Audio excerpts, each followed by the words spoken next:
This is an overview of the flip fobs for the Tacoma Tundra, which have a key like this. They're stamped with an H right on the key shank. And the Forerunners as well, they're stamped with a G. These flip fobs are only work with this style key. The Tacomas and Tundras are available in 6 colors: quicksand, army green, white, cement, inferno red, and black. The Forerunners are available in 5 colors: white, gray, black, army green, and inferno red. Later on in the future, we might have some more colors, but as of now, this is what's available. So you must have a key like this. It will not work with the smart key, manual keys only. We're gonna start with the install on the Tacoma/Tundra key. We'll show you how that works. So opening up the box, I just like to grab it right at this corner, peel it open. You will see the top, the bottom, and a tin tray full of all the hardware. Slide it open and you'll see all the kit contents. I highly suggest just to go through this before installing, just to make sure everything's here, all the bolts, buttons, and everything else. So first thing we've got here is we've got the key mechanism. This is the flip mechanism. Don't pull this out. We'll go over that in the end. You've got both your Allen wrenches. The larger one is for all the Allen screws. The smaller one is for this set screw holding the key in. We've got both of the bottle opener and the flat key ring. You can pick your choice depending on which one you want to do. All 3 Allen wrenches or Allen screws. Get those out.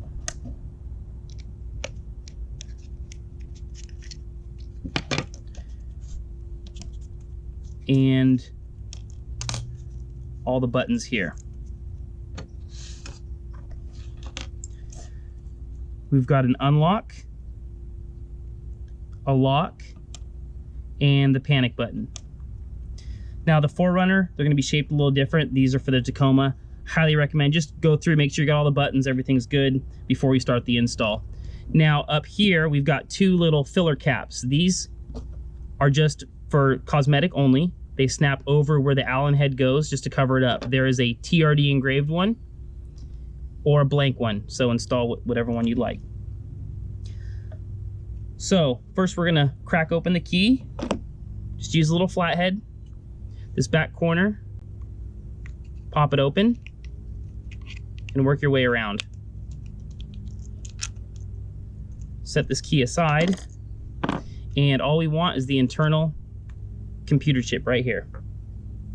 First thing I suggest is to take the top and load all the buttons in: the panic, the unlock, and the lock. Then take the back side, press this one in, and snap the 2 halves together. All we're doing here is just checking fitment with all the buttons, making sure everything works before we go through final assembly. So we're going to take our Allen screws, 1, 2, 3. We're just going to test fit them in here.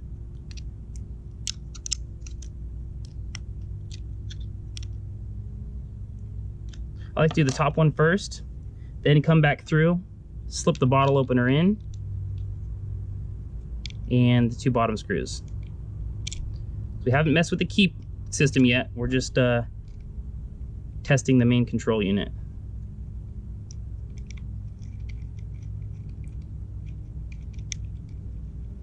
So these are fully threaded with threaded inserts.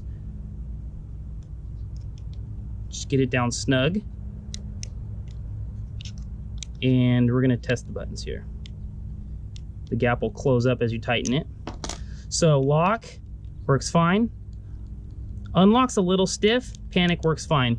We have noticed in some variations of the key fobs, there's some tolerance issues between the plastic, the customer's fob, Toyota's enclosure. So some buttons may be tighter than others. This one works, but I'm gonna fine tune it a little bit more, and I'm gonna show you how to do that right now before we go through final assembly.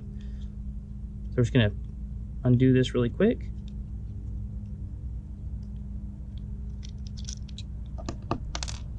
And the 2 bottom ones again.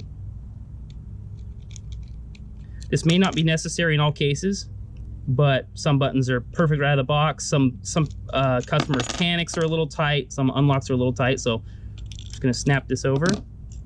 So our unlock was a little tight right here. We're just gonna take that one, and there's a little nub right here at the very top that presses down on the button. And we're just gonna do a couple passes with a file here. Just a few there, and should fit a little better. Like I said, not necessary in all cases, but if you encounter this, just be aware. So reinstall it. All the buttons are ready.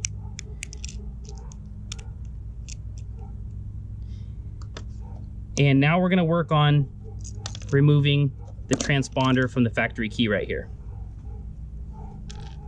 So this little chip is coded to your vehicle. We have to retain that, and it has to go into the new one. So what I suggest is to take a razor blade and slowly cut away at this. See, it's in a little enclosure in there, and I just like to cut away at the edge. See how we're working it in there? Just keep cutting it away. Take your time on this. Don't damage this chip. If you do, you'll have to go to the dealer and get a new one programmed. So no rush. We're just gonna slowly whittle through this until we get down to the chip.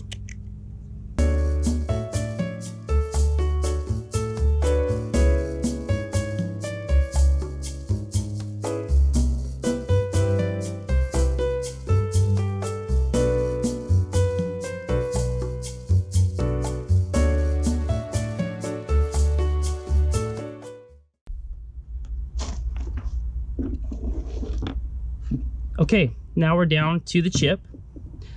Just be cautious taking it out till it uses a lot of glue in there. So we're just gonna take a little flathead, carefully pry it up, and that's what we're after right there. That's called a transponder chip. That allows your vehicle to start, so it knows it's an anti-theft device. Okay,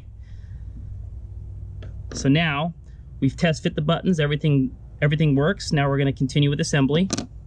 Might be a little glue left over on this. I just like to clean it all off.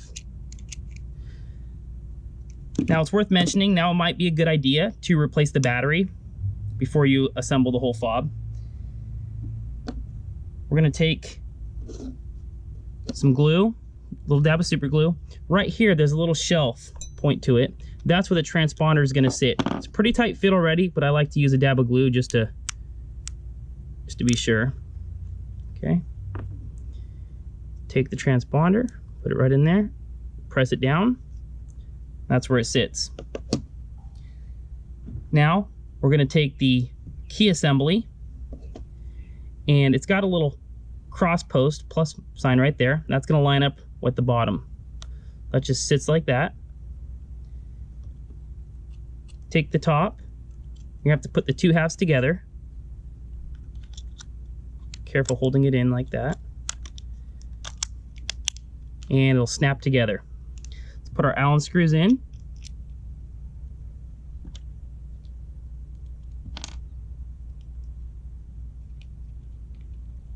Start with the top, just get it down snug, followed by the bottom.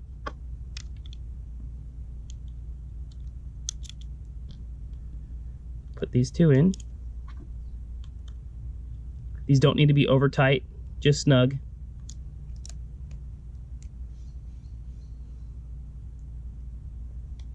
And finally the back one. Before we pull this, we just want to double check all the buttons click, everything's good. Now from here we can put our panel cover over. We're just going to put a blank one on this, just a press fit, and pull the tab. Now double check all the functions work, flip out works, and the last thing we have to do is get the key cut. You can go to your local dealer, a mobile locksmith, anyone will be able to cut this key to match this. For you people that like to DIY and don't want to go to a dealer or don't want to have it cut, there is a little hack you can do. You can remove this stock one, just like this. You will have to shave these 2 ears down. I'll post a picture up here in a second. And you can undo this set screw and use your factory key if you really wanted to. I suggest just getting this cut, but for people that don't want to do that or DIY, you can also do that as well. Wasn't intended for that, but we have found that to work. So this is the Tundra flip all done. And same process goes with the 4Runner. Just buttons are a little different, but the install process is basically the same. Thanks for watching.